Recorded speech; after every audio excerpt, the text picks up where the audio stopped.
बुझाए, ठंडक लाए, सबको भाए जीरा सिप। MTH का जलजीरा जीरा सिप। जीरा सिप, असली रिफ्रेशिंग, असली स्वाद, असली मजा। MTH।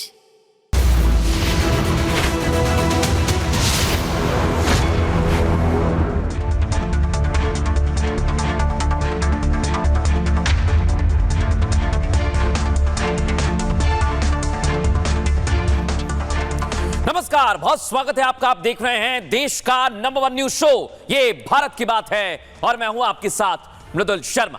होगी देश की हर बात, दिखाएंगे आपको देश और दुनिया की तमाम बड़ी खबरें। आज खबरों में आपके लिए क्या है खास, कौन सी बड़ी और महत्वपूर्ण खबरें हैं, आइए जानते हैं।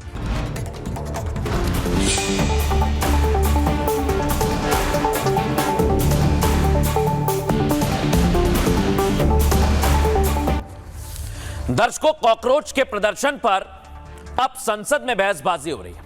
यह बहसबाजी इसलिए हो रही है दर्शकों, क्योंकि अब सरकार बिल लेकर आ गई।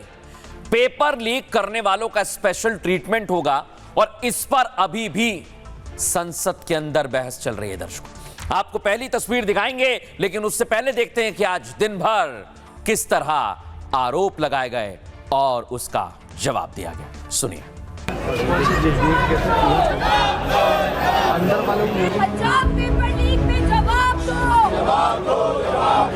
पंजाब में पिछले 5 सालों में 6 पेपर लीक हुए हैं। पंजाब में युवा पीसफुली जाकर इन सब इश्यूज के ऊपर प्रोटेस्ट करते हैं, तो उनके ऊपर उनकी सरकार में जो पुलिस है, पंजाब पुलिस, वो बर्बरता से लाठीचार्ज करती है।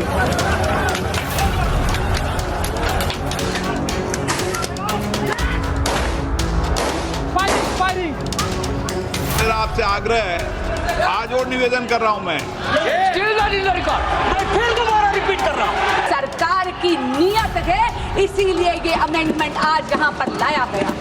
मैं इमरजेंसी को तो नहीं देखा हूँ, लेकिन इमरजेंसी में क्या क्या हुआ है वो अभी दिल्ली की राजधानी में भी देखने को मिल गया। उस समय करंट नहीं लगाया जाता था, इस बार करंट लगाया गया।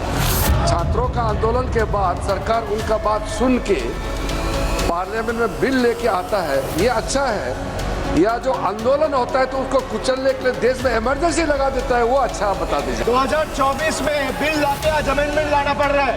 अरे शर्म करो, शर्म करो।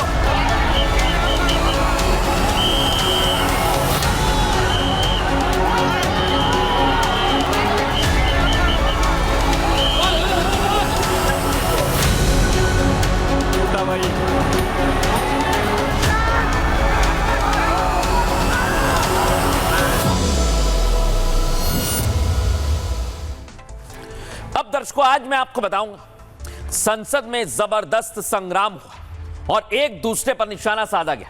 ये आप देखिए, जंतर मंतर जब केजरीवाल पहुंचे थे वो तस्वीर देखिए, और यहां आप देखिए पंजाब में पेपर लीक हो गया, लेकिन केजरीवाल को याद नहीं है। भगवंत मान सरकार है, लेकिन अब वहां पर इस्तीफे की मांग तेज हो गई है। मैं सुनाइए जरा। जवाब दो, पंजाब पेपर लीक में जवाब दो, पंजाब के एजुकेशन मिनिस्टर का इस्तीफा दो, पंजाब एजुकेशन मिनिस्टर का इस्तीफा दो, जवाब दो, पंजाब पेपर लीक। लेकिन दर्शकों, अब यहां पर मुद्दा तेज होता जा रहा है। ये आप देख रहे हैं, स्वाति मालीवाल जो कभी आम आदमी पार्टी के साथ रही, वही नारेबाजी कर रही हैं, और कई सांसद पहुंचे। दिखाइए जरा, जो पोस्टर है वो क्या है आपके सामने, ये आप देखिए, पंजाब के शिक्षा मंत्री का इस्तीफा। जवाब दो, पंजाब के एजुकेशन मिनिस्टर का इस्तीफा दो। लेकिन दर्शकों, इस बीच पेपर लीक पर सरकार ने सख्त कानून बनाया, लेकिन पहले कैसे पेपर लीक हुआ करते थे उस पर जानकारी सुनवाइए जरा।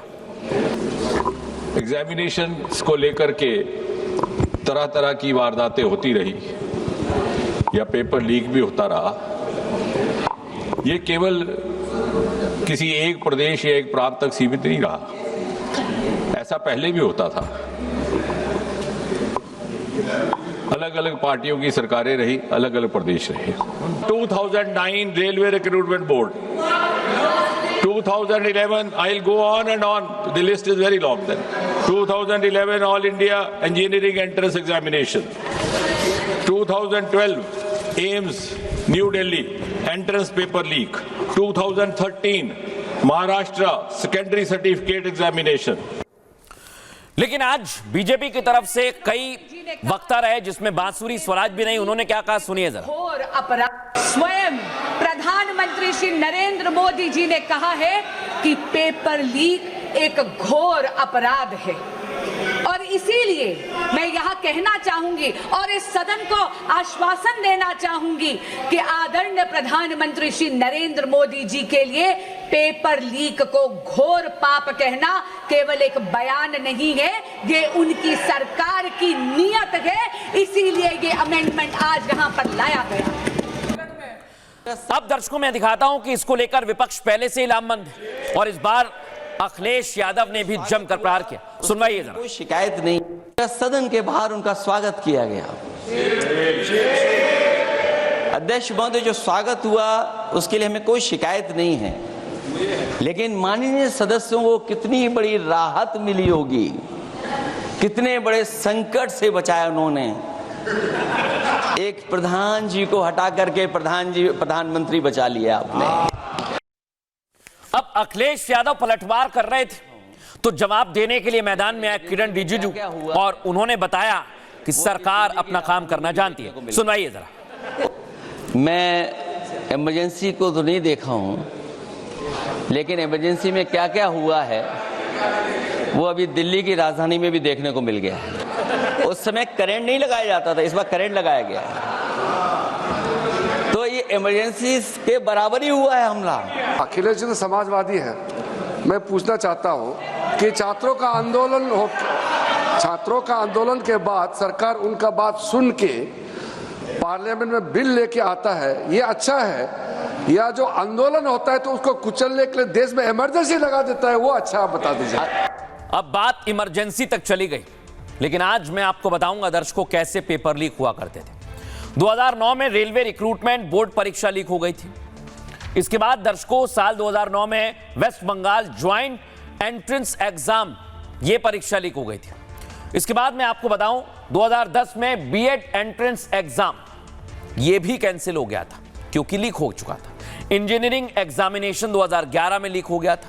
तत्कालीन सरकार में ये पेपर लीक की घटनाएं हुई जो आज बताई गई। एम्स एंट्रेंस पेपर लीक हो गया था 2012 में और महाराष्ट्र सेकेंडरी एग्जामिनेशन भी 2013 में लीक हो गया था। ये तमाम वो परीक्षाएं हैं जो एक एक करके लीक हो गई और इस पर सवाल उठे। लेकिन अब कैसे अलग अलग तरह के तर्क दिए जा रहे हैं, राजनीति की जा रही है, दिखाऊंगा आपको। उससे पहले रिपोर्ट देखिए।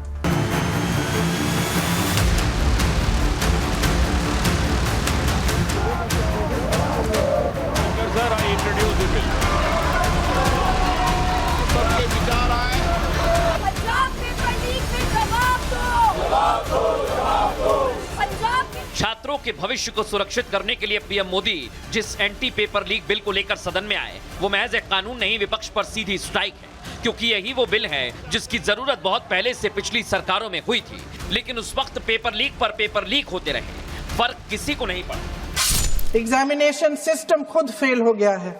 पिछले दशक में 152 पेपर लीक हुए, 750 करोड़ छात्र प्रभावित हुए, मगर एक भी दोषी, एक भी माफिया को सजा नहीं। कल पेपर लीक पर सड़क से संसद तक चीख पुकार कर आवाज लगाने वाले कह रहे थे छात्रों का भविष्य खराब हो रहा है। अब जब मोदी सरकार बिल लेकर आ गई तो नया ड्रामा शुरू हो गया। कानून से नहीं, नियत साफ होगी तब नीट का परीक्षा साफ होगी। सवाल कानून का नहीं है, आपकी नियत साफ नहीं है, और जिस समय आपकी नियत साफ होगी तो परीक्षा भी साफ हो जाएगी। अब जब पेपर लीक पर बीजेपी ने पंजाब कांग्रेस का मुद्दा उठाया, इस्तीफे की मांग की, तो वही लोग खामोश हो गए जो जंतर मंतर पर कॉकरोच छाप प्रदर्शन में मंच साझा कर रहे थे, सरकार के खिलाफ नैरेटिव सेट कर रहे थे। लेकिन सवाल यह दर्शकों कि आखिर ये हो क्या रहा है? क्या वाकई छात्रों के मुद्दे पर राजनीतिक फायदा उठाने की कोशिश हो रही है? क्योंकि अभी तक संसद में विपक्ष हमलावर तो है, ये तो मानना पड़ेगा।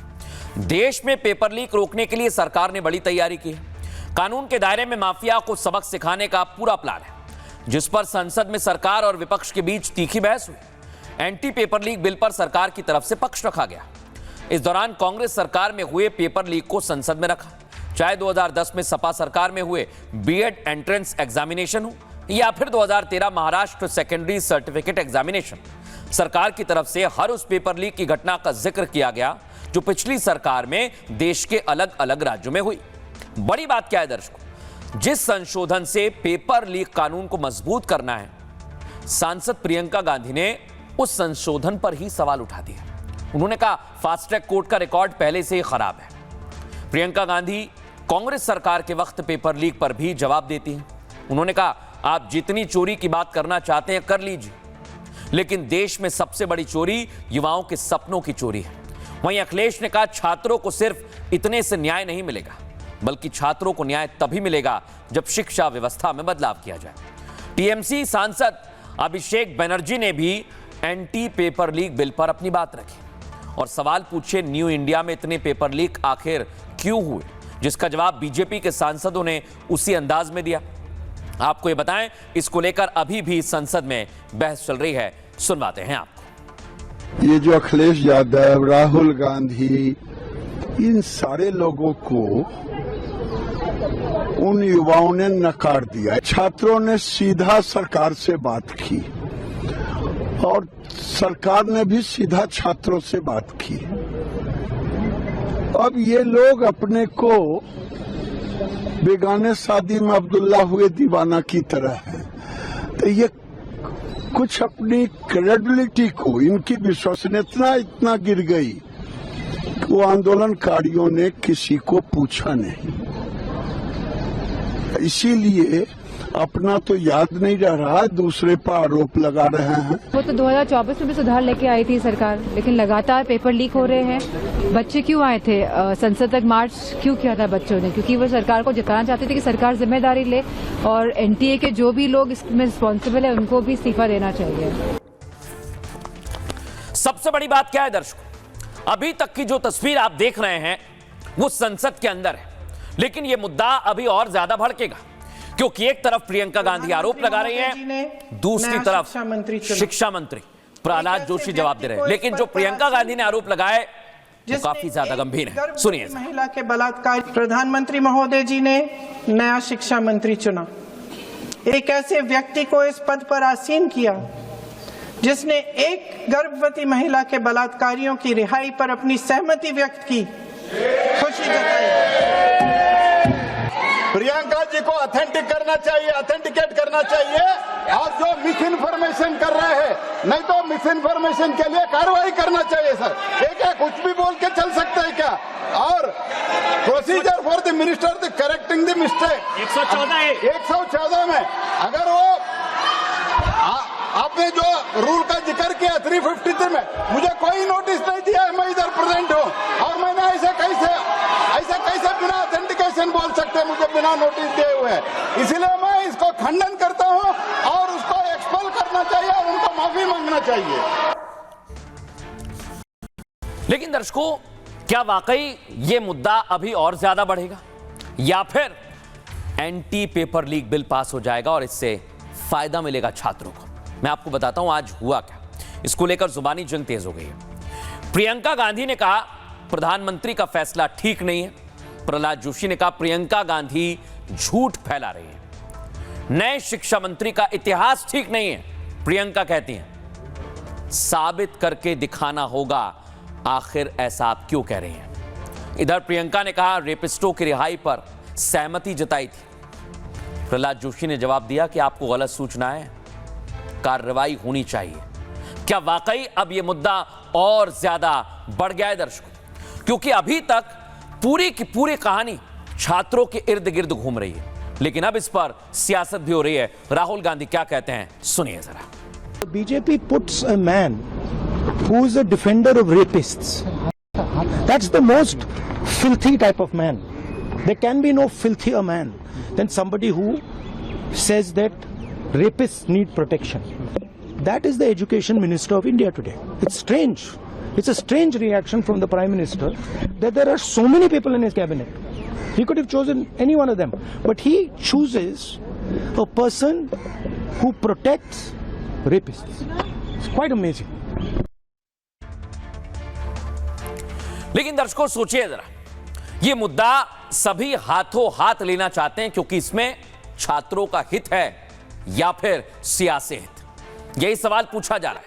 क्योंकि अब उपद्रवियों पर AK-47 जो बिहार में चलाई गई आरोप लगे, उसका एक नया वीडियो आया, पहले आपको वो दिखाता हूं, दिखाइए जरा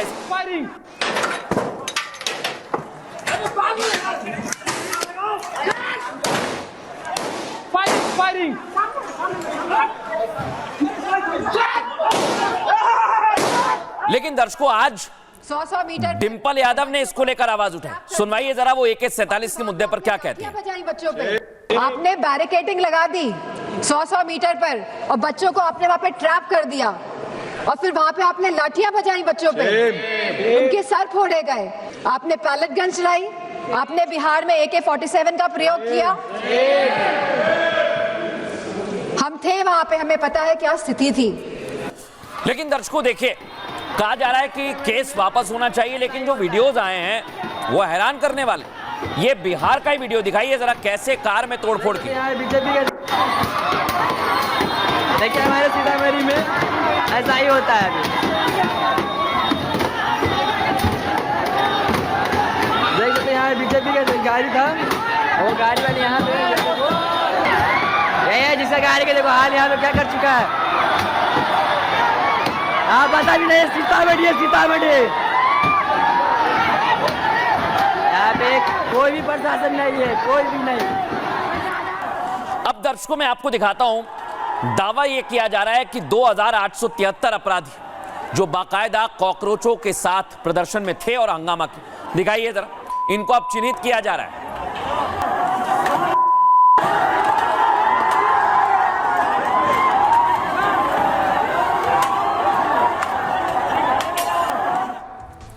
लेकिन दर्शकों सोचिए जरा, एक तरफ कहा जा रहा है कि छात्रों का हित है, छात्रों ने प्रदर्शन किया, लेकिन अब छात्रों पर कार्रवाई नहीं होनी चाहिए।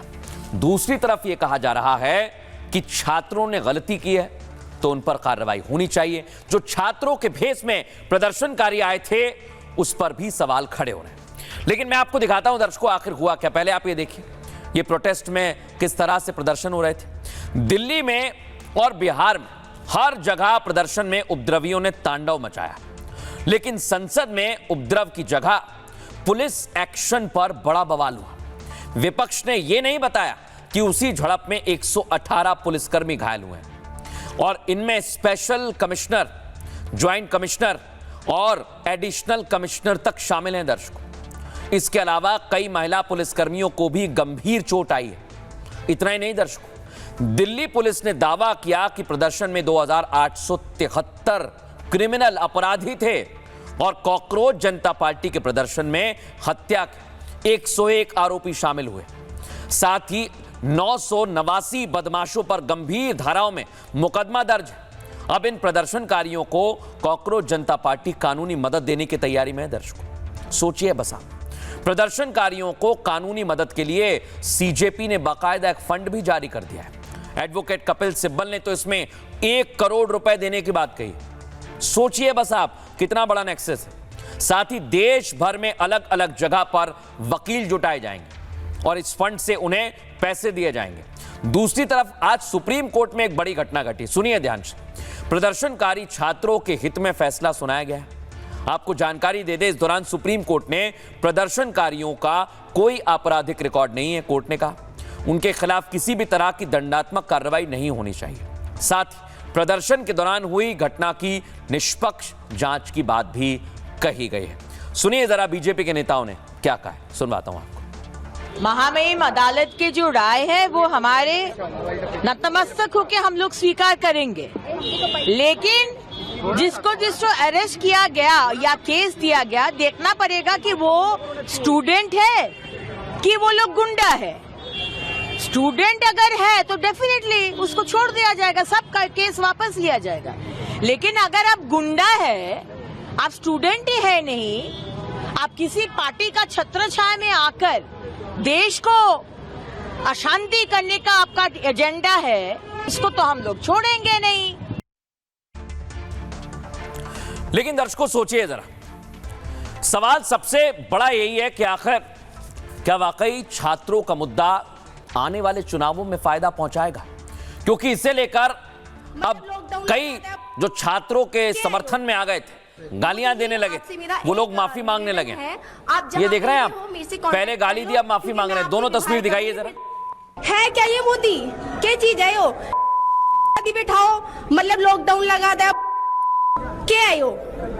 मोदी जी, आपसे मेरा एक निवेदन है, आप जहाँ कहीं भी हो मेरे से कांटेक्ट कर लो, क्योंकि मैं आपसे विवाह करूंगी। फिर मैं आपसे क्षमा चाहती हूँ, जो आपके विरोध मेरी वीडियो बनी थी, मैं उन वीडियो को लेके बहुत ज़्यादा शर्मिंदा हूँ। मैं बहुत ही ज़्यादा गिल्टी फील कर रही हूँ। मुझे ऐसा नहीं करना चाहिए था और मैं चाहती हूँ कि मेरे खिलाफ कोई भी एक्शन ना लिया जाए।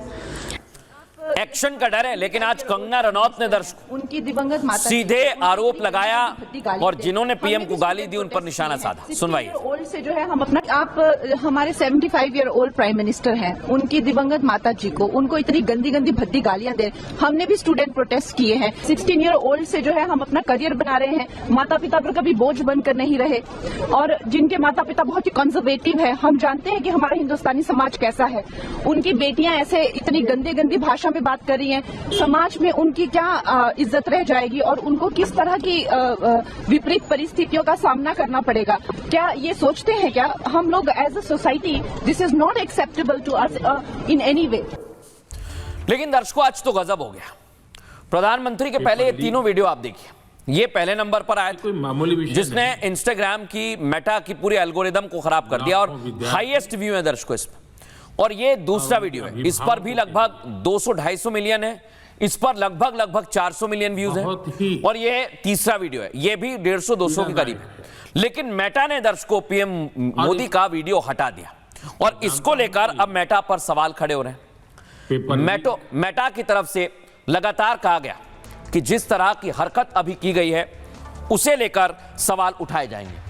लेकिन दर्शकों, मैं आपको बताता हूं कि आखिर प्रधानमंत्री नरेंद्र मोदी, जिन्होंने वीडियो संदेश के जरिए छात्रों से सीधा संवाद किया, उस संवाद की वजह से आखिर मेटा को क्या दिक्कत है, आइए जरा मैं आपको बताता हूं। सिर्फ देश में ही नहीं, मोदी विरोध की साजिश विदेशों से भी की जाती है दर्शकों। पीएम मोदी ने देश के जेनजी के लिए वीडियो संदेश जारी किया था, लेकिन उस वीडियो को फेसबुक ने कुछ समय के लिए रोक दिया दर्शकों। ये देख रहे हैं आप। दरअसल इस वीडियो को पीएम मोदी ने 23 जुलाई को पोस्ट किया। महज कुछ घंटों में ही पीएम मोदी के वीडियो को 400 से ज्यादा लोगों ने देखा और ये व्यूज 500 मिलियन के पार जाने वाले थे, जिसे मेटा ने एकाएक हटा दिया। इस पर भारत सरकार की तरफ से मेटा के खिलाफ विरोध दर्ज करवाया गया है। आपको बताएं, आईटी मंत्रालय ने मेटा और इंस्टाग्राम के ग्लोबल हेड्स को तलब किया है, जिसके बाद मेटा ने सफाई दी और वीडियो को दोबारा रिस्टोर किया गया है। साथ ही माफी मांगते हुए कहा है मेटा की तरफ से कि तकनीकी गड़बड़ी की वजह से ऐसा हुआ। हालांकि एक्सपर्ट मानते हैं कि इसमें मेटा की साजिश हो सकती है, क्योंकि पीएम मोदी की लोकप्रियता से विदेशी ताकतें काफी दबाव में रहती हैं। सोशल मीडिया साइट एक्स पर मोदी के 10.7 यानी 107 मिलियन फॉलोअर हैं। इंस्टाग्राम पर पीएम मोदी के 105 मिलियन से ज्यादा फॉलोअर्स हैं। फेसबुक पर पीएम मोदी के 54 मिलियन से ज्यादा फॉलोअर्स हैं और यूट्यूब पर पीएम मोदी के वीडियो पर 10 बिलियन तक के व्यूज हैं दर्शकों। और सिर्फ फॉलोअर्स को मिला दें तो यह आंकड़ा 300 मिलियन को पार करता है। बावजूद मेटा ने पीएम मोदी के वीडियो को रोकने की साजिश की है, हालांकि इसे फिर रिस्टोर किया है। इस पर साइबर एक्सपर्ट क्या कहते हैं, सुनिए सर। अगर किसी प्रधानमंत्री की आधिकारिक पोस्ट भी तकनीकी त्रुटि के नाम पे हटाई जाती है तो केवल माफी पर्याप्त नहीं है, पारदर्शिता, जवाबदेही और स्वतंत्र ऑडिट भी आवश्यक है इन मेटा का। लेकिन राष्ट्रीय महत्व की जो कंटेंट को हटाने की घटना की निष्पक्ष जांच अवश्य करनी चाहिए। भारत में काम करने वाले ग्लोबल डिजिटल प्लेटफॉर्म जो कि भारतीय कानूनों को नहीं माने, सम्मान करना जरूरी है। यदि एल्गोरिदम या एआई मॉडरेशन से कुछ गलतियां हुई है तो फिर भी इनकी जवाबदेही तय तो होती है और सरकार द्वारा स्पष्टीकरण मांगना उचित है। करोड़ों भारतीय तक पोस्ट रखने वाले प्लेटफॉर्म्स को ये बताना होगा कि पोस्ट क्यों हटाई गई और भविष्य में ऐसी घटना दोबारा कैसे रोकी जाए। आप जेन जी का भरोसा वापस जीतना चाहते हैं तो नए नए एंगल से अपने फोन से नए नए वीडियो बनाने से नहीं होगा।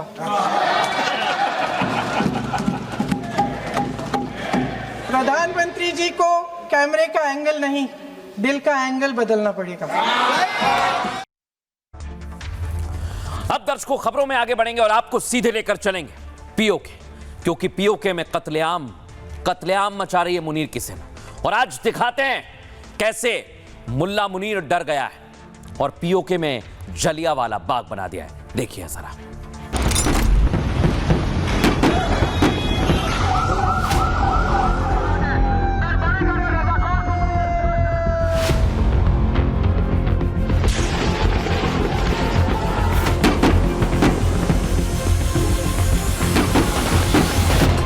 हमारे ऊपर चैलेंज नहीं करें।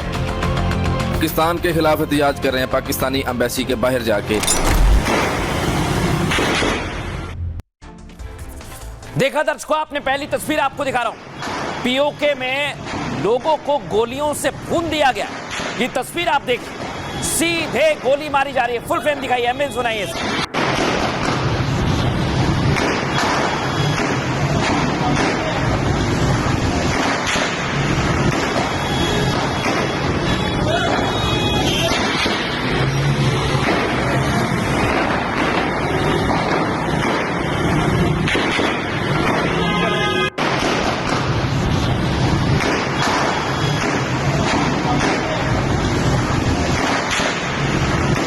लेकिन दर्शकों ऐसा आपने नहीं देखा होगा। देख रहे हैं आप, यहां लोगों का ढेर लग गया, सड़कें खून से लथपथ है। दिखाइए ऐसा कातिल, ऐसी कातिल फौज और कातिल मुनीर आपको कहीं नहीं दिखेगा। देखिए जरा इसने क्या किया है।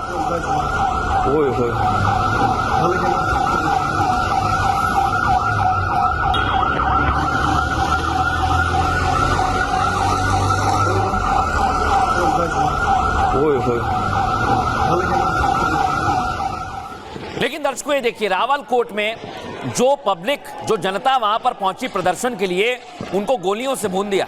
20 से ज्यादा लोगों की मौत हुई है। दिखाइए जरा इसे, कैसे गोलियां बरसाई गई, आप सुन सकते हैं वहां पर।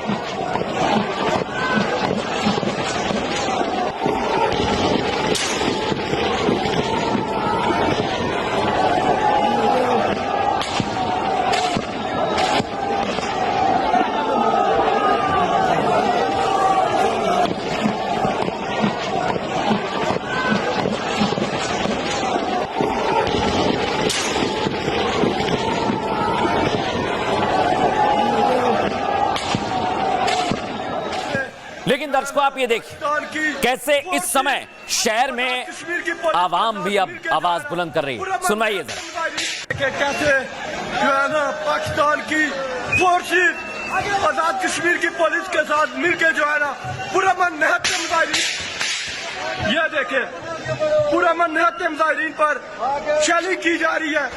ये देखे इससे बड़ा क्या जुल्म हो सकता है। ये देखे लोग बिल्कुल पूरा मन अंदाज से आगे बढ़ रहे और इन पे जो है ना पाकिस्तानी फोर्सेस की तरफ से शैलिंग की जा रही है। ये देखे पाकिस्तानी रेंजर जो है ना आंसू गैस और स्ट्रेट फायर जो है ना लोगों पे किए जा रहे हैं। देखा आपने, वहां की जनता खुद कह रही है कैसे गोलियां बरसाई गई, उसका सबूत मैं आपको दिखा रहा हूं। ये सिर्फ गाड़ियां नहीं है, इन पर जो लोग सवार थे उनको गोलियों से भून दिया गया। इधर दिखाइए जरा, तस्वीर दिखाइए। ये आप देखिए, एक एक गाड़ी सड़कों पर बिखरा खून बता रहा है कि इस समय पीओके में मुल्ला मुनीर की फौज नरसंहार कर रही है। लेकिन दर्शकों, ये मुल्ला मुनीर जनरल डायर बन गया है और ये जनरल डायर अब गोलियां चलवा रहा है। लेकिन इसके पीछे का कारण क्या है बताऊंगा आपको, उससे पहले रिपोर्ट देखिए।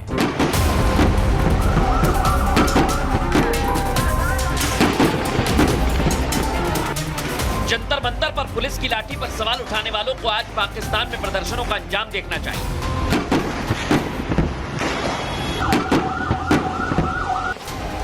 कैसे फील्ड मार्शल की कातिल फौज ने पीओके में लाशें बिछा दी। पीओके में चुनाव बहिष्कार से बौखलाया मुनीर कत्लेआम कर रहा है। रावलकोट से मीरपुर भीमबर तक सड़कें खून से लथपथ हैं। अगर जनरल डायर जिंदा होता तो मंजर को देखकर शर्मा जाता, क्योंकि मुनीर ने तो नरसंहार में जलियांवाला बाग भी पीछे छोड़ दिया। पीओके में बवाल में धुरंधर की एंट्री भी हो गई है। पाकिस्तान ब्लेम गेम शुरू कर चुका है और बवाल के पीछे भारतीय फंडिंग बता रहा है कि यहाँ पे इस सिक्के के अंदर इंडियन एजेंट मौजूद थे, तो हमें नहीं पता लगा। उनको 5 जून के बाद पता लगा, 5 जून से पहले उनको नहीं पता लगा कि यहाँ पे इंडियन एजेंट है। अब सवाल ये कि अब भारत पर ब्लेम डालकर पाकिस्तान कत्लेआम के आरोपों से बच जाएगा।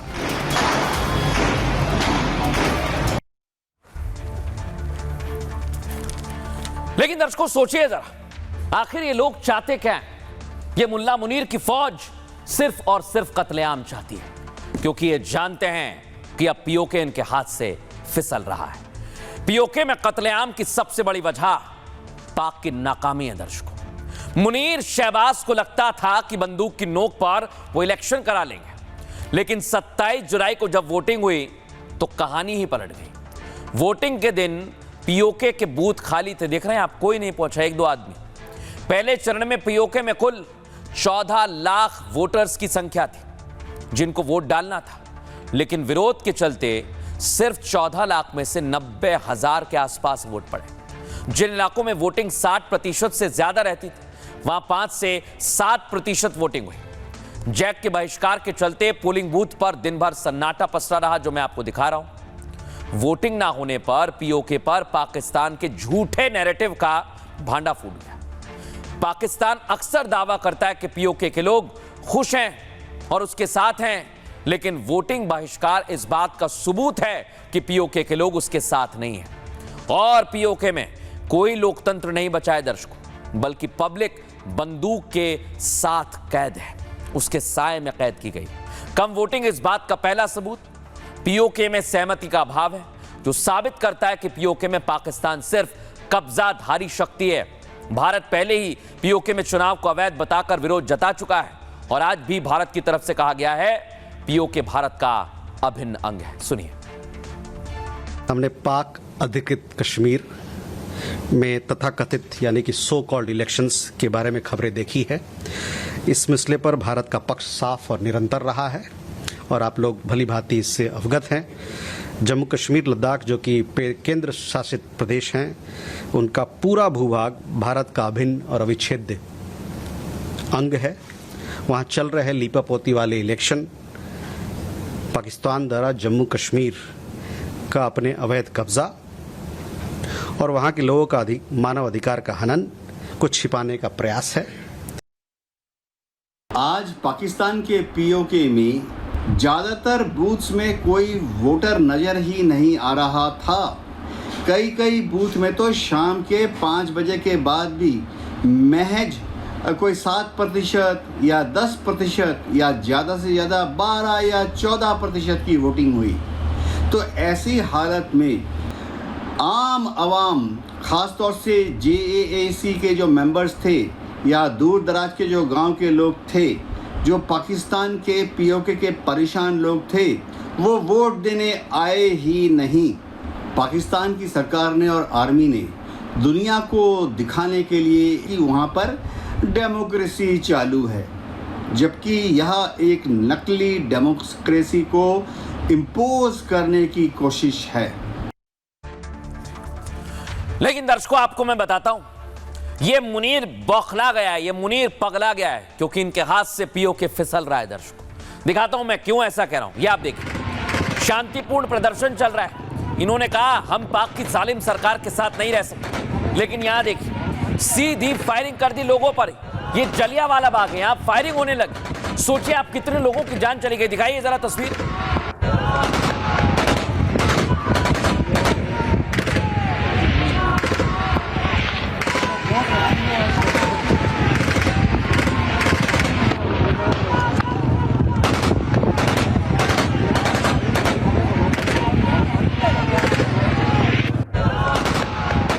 दर्शकों, भीड़ को घेर लिया गया एक जगह पर, जैसे जलियांवाला बाग में घेरा था, और उसके बाद गोलियां बरसाई गई। दिखाइए जरा इसे भी।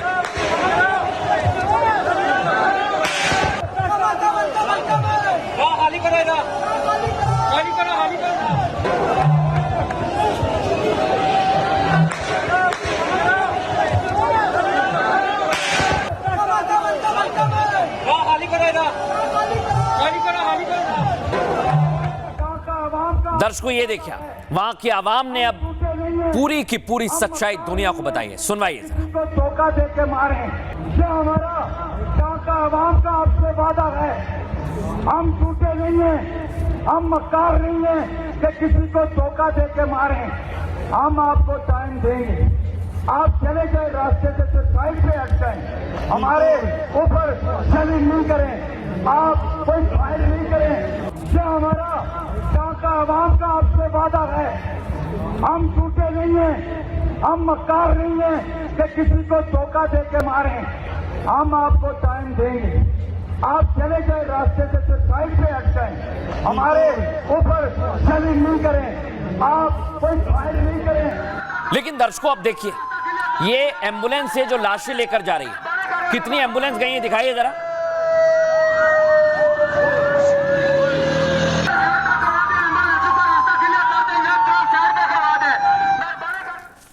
लेकिन दर्शकों, आज पीओके में जलियांवाला बाग बना दिया, और ये मुनीर जनरल डायर से कम नहीं है। आपको बताता हूं कैसे मुनीर की फौज ने कत्लेआम मचा दिया है। पाकिस्तानी फौज ने पीओके में बहुत बड़ा नरसंहार किया। पीओके में पाक रेंजर्स ने, देख रहे हैं दर्शकों आप, पब्लिक पर खुलेआम फायरिंग की। रावलकोट में शहर से गुजर रहे लोगों को घेर कर गोलियों से भून दिया। पाकिस्तानी फौज की सीधी फायरिंग में 20 से ज्यादा लोगों की जान चली गई। हालांकि कुछ चश्मदीद मौत का आंकड़ा 100 से ऊपर बताते हैं। पब्लिक पर हुई गोलीबारी अब चर्चा का विषय बन गई है। यह गोलीबारी तब हुई जब वोटिंग के विरोध में रैली चल रही थी, जो आप देख रहे हैं। सबसे भयानक गोलीबारी रावलकोट में, कोटली में और मीरपुर में हुई है। रावलकोट में एक वीडियो में रेंजर्स अचानक फायरिंग करते हैं, जो हम आपको दिखा रहे हैं। अचानक हुई फायरिंग के बाद शहर में भगदड़ जैसी स्थिति बच गई। देखते ही देखते रावलकोट की सड़कों पर लोगों की लाशें बिछ गईं। दरअसल पीओके में कल जैक आवामी हुकूक लॉन्ग मार्च निकाल रही थी, जब प्रदर्शनकारियों का विशाल हुजूम रावलकोट से मुजफ्फराबाद की ओर बढ़ने लगा तो रेंजर्स ने सेना की मिली भगत यहां पर दिखती है और ऑटोमेटिक गन चलाई, हथियारों से भीड़ पर सीधी फायरिंग की। भारत ने इसे पीओके की जनता के अधिकारों का हनन करार दिया, और पीओके में पाकिस्तानी चुनाव को भारत ने पहले ही अवैध घोषित किया है। इसको लेकर पाकिस्तानी आवाम क्या कहती है, एक्सपर्ट क्या कहते हैं, सुनिए। जालिमों को शर्म नहीं आती, इस रोड पे जहाँ पे खून ही खून है, गोलियां मार रहे हैं हमारे भाइयों को। क्या तमाशा है ये? आप हमारे पैसों पे पलते हैं, ये गोलियां हमारे टैक्स के पैसे से खरीदते हमें मार रहे हो। रावलकोट में लाशें ही लाशें हैं, जख्मी ही जख्मी हैं। अब कोई हया कर लो, जितनी इंटरनेशनल मीडिया देख रही है, प्लीज हमारा साथ दें। हम पुरअमन लोग गए हैं, बेशुमार लाशें, बेशुमार जख्मी भाई उठा उठा के हमारे कंधे थक गए हैं। एक भाई ने आके अपना ऐसे रुमाल भाई निचोड़ा तो उसके अंदर से जो चीज निकली ना, वो कश्मीरियों का लहू था भाई साहब, कश्मीरियों का लहू था। ये हालात हैं यहाँ पे। पाकिस्तान ऑक्यूपाइड कश्मीर में प्रोटेस्टर्स के ऊपर वहां के रेंजर्स ने घेर कर गोली मारी है। यानी चाहे रावलकोट का ईदगाह हो या मुजफ्फराबाद के क्षेत्र हो, पहले वहां पावर ब्लैकआउट कर दिया गया, इंटरनेट बंद कर दिया गया और फिर गोली चलाई गई।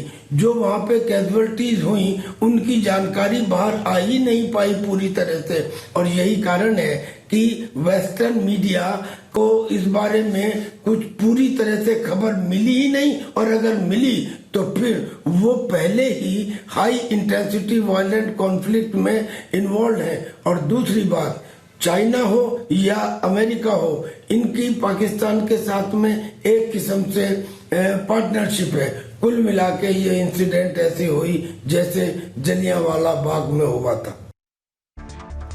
लेकिन दर्शकों सोचिए जरा, ये पाकिस्तान जब भी पीओके में कुछ होता है, बलूचिस्तान में होता है, घूम फिर के भारत को ले आता है। ये पाकिस्तान को लगता है कि सब कुछ भारत कर रहा है। अब पाकिस्तान कह रहा है कि यहां पर भी धुरंधर आ गया है, इन सब के पीछे भारत है। लेकिन कैसे वहां की आवाम, दर्शकों मैं आपको दिखाता हूं पीओके के लोग इस पर क्या कह रहे हैं।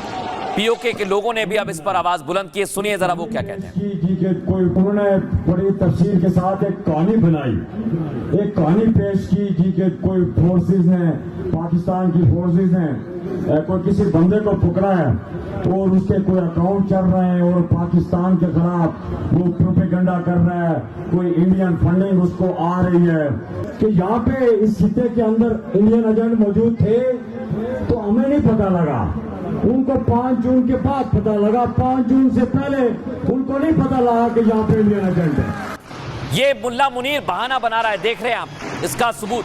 पाक रेंजर्स ऊपर खड़े हुए हैं और नीचे आवाम है और कैसे गोलियां बरसाई जा रही हैं आप खुद देखिए, दिखाइए जरा इसे।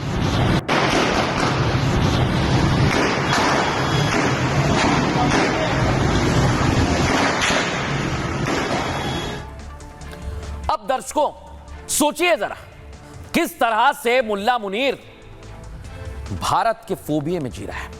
उसे लगता है कि सब कुछ करने वाला भारत है और इसलिए मुल्ला मुनीर अब भारत पर आरोप लगा रहा है।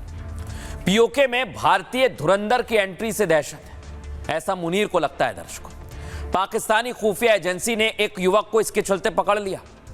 पीओके के इस युवक पर भारतीय जासूस होने के आरोप लगे जो मैं आपको दिखा रहा हूं। पाकिस्तान के सूचना मंत्री ने दावा किया कि बवाल के पीछे भारत है। भारत से पीओके में बवाल के लिए फंडिंग के भी आरोप लगा दिए। हालांकि जैक के नेताओं ने पाकिस्तानी सरकार से इसके सबूत मांगे।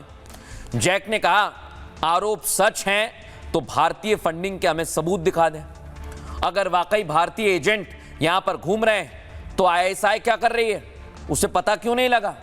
दरअसल 26 जुलाई को अताउल्ला तरार ने एक प्रेस कॉन्फ्रेंस की। दर्शकों, अताउल्ला ने कहा एक सोशल मीडिया हैंडलर को गिरफ्तार किया गया है। आरोप लगाया कि सोशल मीडिया हैंडलर भारतीय एजेंसी रॉ से जुड़ा हुआ था। भारतीय ऑपरेटर्स को व्हाट्सएप के जरिए वो वीडियोस और जानकारी भेज रहा था। यानी पाकिस्तानी सरकार पीओके बवाल के पीछे भारत का हाथ मानती है, जबकि सच तो यह है दर्शकों, और पाकिस्तान के अवाम भी सुने, पाक सरकार नाकामी छिपाने के लिए प्रोपेगेंडा चला रही है और ये प्रोपेगेंडा इनका ज्यादा दिन तक चलने नहीं वाला है। आपको सुनवाता हूं इसे लेकर क्या कहा गया।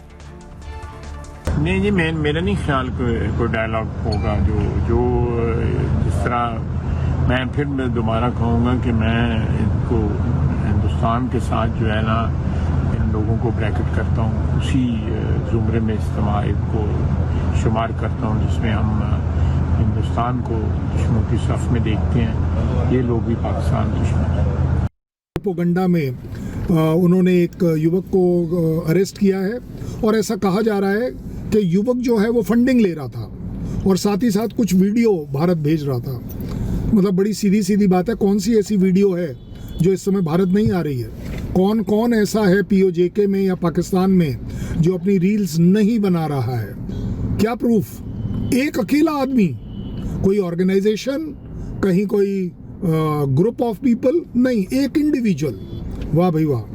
मुझे नहीं लगता कि पाकिस्तान की आवाम और दुनिया इतनी बेवकूफ़ होगी कि वो इस बात के ऊपर विश्वास करे, क्योंकि सबको नजर आता है कि पाकिस्तान इस समय सिर्फ ध्यान भटकाना चाहता है। लेकिन दर्शकों, आप खबरों में आगे बढ़ेंगे क्योंकि पाकिस्तान तो सुधरने नहीं वाला है और इधर ईरान ने भी अब अमेरिका को चेतावनी दे दी है। अमेरिका में अब डोनाल्ड ट्रंप तो पहले ही खलीफा के निशाने पर थे, उनकी पत्नी और बेटा भी खलीफा के निशाने पर आ गया है। दिखाइए पहली तस्वीर। मेलानिया ट्रंप अब खलीफा के निशाने पर हैं। दर्शक, कई कार्यक्रम में वो डोनाल्ड ट्रंप के साथ दिखाई देती हैं, लेकिन अब धमकी दी जा रही है उन्हें खत्म करने की। अगली तस्वीर दिखाइए, मूव कीजिए इसे।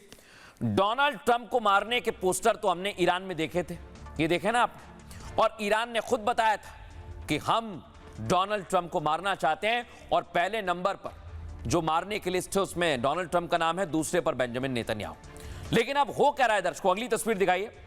डोनाल्ड ट्रंप पर पहले भी दर्शकों कई वीडियो जारी किए गए, लेकिन अब ये वीडियो ईरान की तरफ से जारी किया है। इसे रिप्ले करके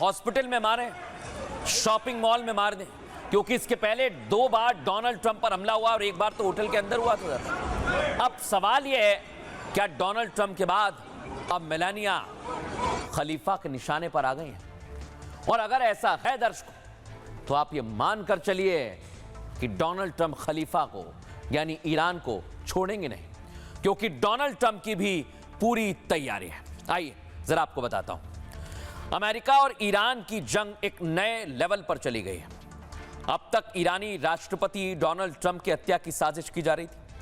राष्ट्रपति ट्रंप ने खुद अपनी हत्या की साजिश की बात कबूली और यहां तक कहा कि मेरी हत्या हुई तो हत्यारा बचेगा नहीं, और इसके लिए उन्होंने अपने अधिकारियों को निर्देश भी दिया। अब ईरान की तरफ से एक सनसनीखेज वीडियो सामने आया है। IRGC से जुड़े तस्नीम ने हमले का ये वीडियो जारी किया दर्शकों, जिसमें ट्रंप पत्नी मेलानिया और ट्रंप के बेटे बैरो ट्रंप को टारगेट किया गया है। आपको बताएं, where to kill Melania Trump के नाम से इस वीडियो को जारी किया गया है, जिसमें मेलानिया की रोजमर्रा की गतिविधियों की और लोकेशंस को बताया गया है। वीडियो में मेलानिया के काफिले और न्यूयॉर्क की कुछ तस्वीरें भी दिखाई गई, जहां मेलानिया ट्रंप अपने परिवार और बच्चों के साथ अक्सर जाया करती हैं। इस लोकेशंस, जितनी भी लोकेशंस हैं, उनके पसंदीदा डिजाइनर स्टोर तक का नाम इसमें शामिल है। वीडियो में उनके अस्पताल जाने के रास्ते को भी दिखाया गया है। इसमें सुरक्षा में लगी सीक्रेट सर्विस के तौर तरीकों का भी जिक्र किया गया है, और इस वीडियो में अमेरिका की फर्स्ट लेडी को जहर देने की बात कही गई है। वीडियो में लिखा है कि उनके कपड़ों में जहर भी मिलाया जा सकता है। इस वीडियो में मेलानिया ट्रंप के 20 साल के बेटे बैरो ट्रंप का भी जिक्र किया है। यह है डोनाल्ड ट्रंप की पूरी फैमिली इसमें देखिए आप, जिसमें कहा गया ये तो बस शुरुआत है, बैरो ट्रंप हमारा इंतजार करो। हालांकि इससे लेकर अब अलग अलग तरह की प्रतिक्रियाएं सामने आई हैं, सुनिए जरा। ईरान की जो ये रेवोल्यूशनरी गार्ड कोर, ये जो बेवकूफ है, ये कह रहे हैं कि अमेरिका के राष्ट्रपति की पत्नी श्रीमती मेलानिया ट्रंप और उनके बेटे को मार दिया जाए। लोगों को कह रहे हैं कि आप मारिए। अगर ये सही है, यहां तो इनका भेजा फ्राई हो गया, यहां ये उस मौकाम पे आ गए हैं जो ये कहते हैं कि अब तो हमें मरना ही है, तो जितना नुकसान कर सकते हैं वो करके मर। लेकिन दर्शकों, अगर ईरान ने या खलीफा ने यह गलती की या IRGC ने गलती की, तो आप ये मानकर चलिए युद्ध और ज्यादा भड़केगा। कैसे, मैं आपको बताता हूं। क्योंकि कुछ वीडियोस ऐसे आए हैं जिसमें अमेरिकी लीडरशिप को भी धमकी दी जा रही है। सुनवाइए जरा इसे।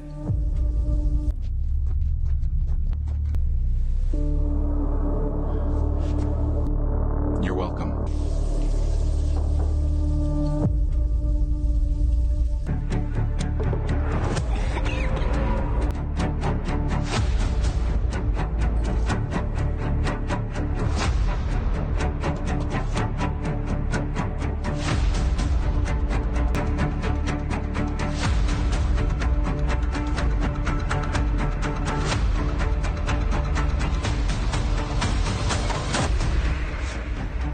ये आप देखिए दर्शकों, ये बेंजामिन नेतन्याहू अमेरिका चले गए हैं। एक तरफ ईरान की तमाम नेताओं को धमकी और दूसरी तरफ बेंजामिन नेतन्याहू पहुंच गए। दिखाइए जरा इसे। बेंजामिन नेतन्याहू अमेरिका चले गए हैं, लेकिन खबर यह है कि उन्हें बातचीत से दूर रखा जा रहा है। लेकिन दर्शकों, डोनाल्ड ट्रंप और बेंजामिन नेतन्याहू की मुलाकात ऐसे वक्त में हो रही है जब कुछ समय के लिए डोनाल्ड ट्रंप ने युद्ध विराम लगा दिया, यानी वो हमले नहीं कर रहे लेकिन नई रणनीति बना रहे हैं, कभी खार्क आइलैंड की तो कभी कुछ और। अब इजराइल के प्रधानमंत्री बेंजामिन नेतन्याहू अमेरिका गए हैं। दुनिया भर की नजरें उनकी और ट्रंप की मुलाकात पर टिकी हुई हैं। इस मुलाकात में अमेरिका ईरान युद्ध की दिशा भी तय की जाएगी। इस बैठक में अमेरिका ईरान युद्ध का एजेंडा सबसे ऊपर है। ईरान का परमाणु कार्यक्रम और क्षेत्रीय सुरक्षा मुख्य एजेंडे में है। खबर तो यह है दर्शकों कि ईरान के साथ अमेरिका की बातचीत पर भी चर्चा है और प्रधानमंत्री बेंजामिन नेतन्याहू की चिंता इजराइल की सुरक्षा को लेकर है। इजराइल ये जानना चाहता है कि बातचीत में इजराइल का मुद्दा है या नहीं, क्योंकि अभी तक अमेरिका और ईरान की बातचीत में इजराइल शामिल नहीं है, ये दुनिया जानती है। जबकि ईरान के खिलाफ इजराइल अमेरिका का सबसे बड़ा सहयोगी है। अब इजराइल का यह मानना है दर्शकों कि ईरान इस वक्त बेहद दबाव में, वो हर पल में अमेरिका से अब युद्ध से बचना चाहता है, हर हाल में। ऐसे में अमेरिका को अभी युद्ध नहीं रोकना चाहिए। हालांकि अमेरिका अभी ऐसा कोई संकेत तो नहीं देता है दर्शकों, लेकिन राष्ट्रपति डोनाल्ड ट्रंप खुद को इजराइल से दूर रख रहे हैं, वो दर्शा भी रहे हैं ताकि ईरान के साथ अमेरिका की बातचीत में कोई खटाई ना पड़े। यही वजह है कि नेतन्याहू को रेड कारपेट वेलकम नहीं दिया गया। तुर्की को F-35 विमान नहीं देने की मांग पर भी पूरा जवाब दे दिया गया है और अब इसको लेकर संशय बना हुआ है। सुनिए। मैं अपने दोस्त राष्ट्रपति डोनाल्ड ट्रंप के साथ मीटिंग के लिए वॉशिंगटन जा रहा हूं। उनके दूसरे कार्यकाल के लिए राष्ट्रपति चुने जाने के बाद से ये उनके साथ मेरी 8वीं मीटिंग है, जो किसी भी दूसरे अंतर्राष्ट्रीय नेता के मुकाबले ज़्यादा है। यह एक बहुत बड़ा सम्मान है, लेकिन साथ ही यह एक बड़ी जिम्मेदारी भी है। मैं एक स्पष्ट लक्ष्य के साथ इस मिशन की शुरुआत कर रहा हूं। हमारे प्यारे देश इजराइल की सुरक्षा, मजबूती और भविष्य को सुनिश्चित करना। मुझे किसे क्या बेचना है, क्या देना है, ये हम तय करेंगे, कोई और नहीं। तुर्की हमारा बहुत अच्छा सहयोगी रहा है। अब दर्शकों खबरों में आगे बढ़ेंगे और दर्शकों भारत का एक इलाका ऐसा है जहां पर किसी की निगाहें नहीं है, लेकिन दर्शकों हम वहां की तस्वीर आपको बताते हैं क्योंकि वहां इस समय लोग बहुत दिक्कत में हैं। कई इलाके ऐसे हैं दर्शकों जिनकी तस्वीर ही पहुंच नहीं पा रही है, लेकिन आज मैं आपको कुछ तस्वीरें दिखाता हूं, दिखाइए जरा। लेकिन दर्शकों असम में जो स्थितियां हैं वो चौंकाती हैं। कई ऐसे इलाके हैं देश भर में जहां बाढ़ से काफी ज्यादा दिक्कत है। हाल ही में गुजरात की तस्वीर आपने देखी, लेकिन अब असम में भी कुछ ऐसा ही हाल है। अब तक 68 लोगों की मौत हो चुकी है दर्शकों। 5 जिलों के करीब 6 लाख लोग बाढ़ से प्रभावित हैं। असम के कई जिले हैं, सबसे ज्यादा इन जिलों में नुकसान हुआ है। करीब 2 लाख लोग बाढ़ की चपेट में आए हैं। असम के कई हिस्सों में सामान्य से 500% ज्यादा बारिश हुई है। अचानक हुई इतनी बारिश की वजह से बर्बादी ज्यादा हुई है। बाढ़ पीड़ितों की मदद के लिए सेना से भी मदद ली जा रही है। 4 जिलों में 354 राहत शिविर लगाए गए हैं। राहत वितरण के केंद्र भी चल रहे हैं। 37,000 से ज्यादा विस्थापित लोगों को मदद दी जा रही है। विस्थापितों के रहने और खाने की पूरी व्यवस्था की गई है। राहत बचाव कार्य में एनडीआरएफ और एसडीआरएफ के जवान शामिल हुए। सीएम हिमंता बिस्वा शर्मा बाढ़ प्रभावित इलाकों का दौरा भी कर रहे हैं। पीएम मोदी ने हिमंता बिस्वा शर्मा को फोन कर बाढ़ की स्थिति की जानकारी ली।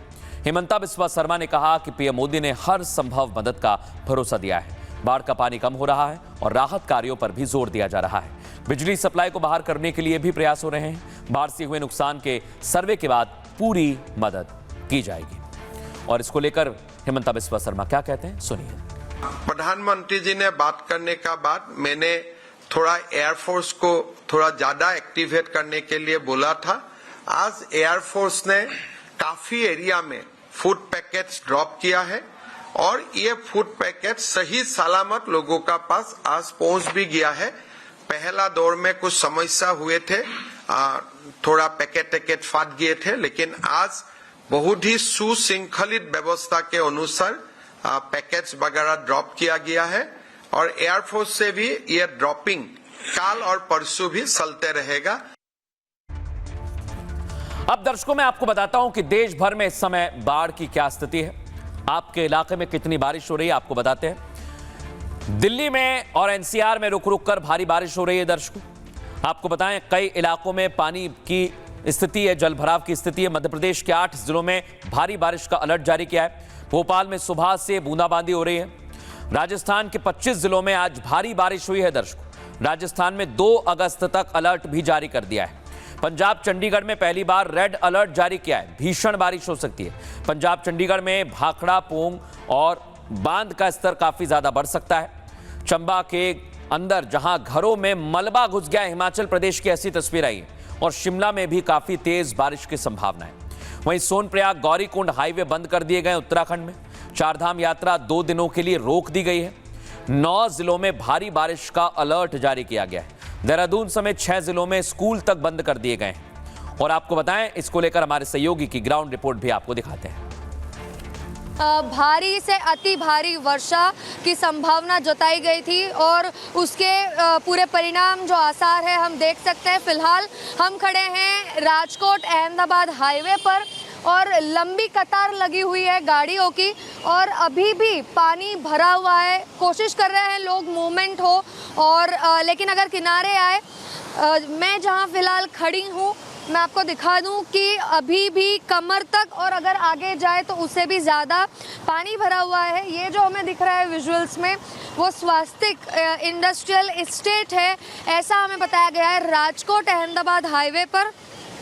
कल प्रशासन ने कह दिया था कि ये हाईवे अभी व्हीकल्स के लिए, वाहनों के लिए शुरू कर दिया गया है, लेकिन एक ये भी परिस्थिति है कि पानी अभी भी भरा हुआ है। काफी ज्यादा दिक्कतें हैं दर्शकों और उम्मीद यही की जा रही है कि बाढ़ से लोगों को राहत मिले। बहरहाल आगे बढ़ेंगे, बात करेंगे आज के सूत्र की। आज का सूत्र लिया है डॉक्टर APJ अब्दुल कलाम से। वो कहते हैं कि अगर आप सूरज की तरह चमकना चाहते हैं तो पहले सूरज की तरह जलना सीखें। सफलता रातों रात नहीं मिलती है। चमकने और नाम कमाने से पहले आपको मेहनत और संघर्ष की भट्टी में तपना पड़ता है। मेहनत करनी पड़ती है, तभी आपको सफलता मिलती है। एक छोटा सा ब्रेक, जल्द हाजिर हो रहे हैं। चमकी चाट से क्या बना है? सैंडविच, लस्सी और छाछ हर घूंट में चमकी चाट। ड्राई फ्रूट और दही बड़े। चमकी चाट से स्वाद बढ़े। असली स्वाद सिर्फ चमकी चाट।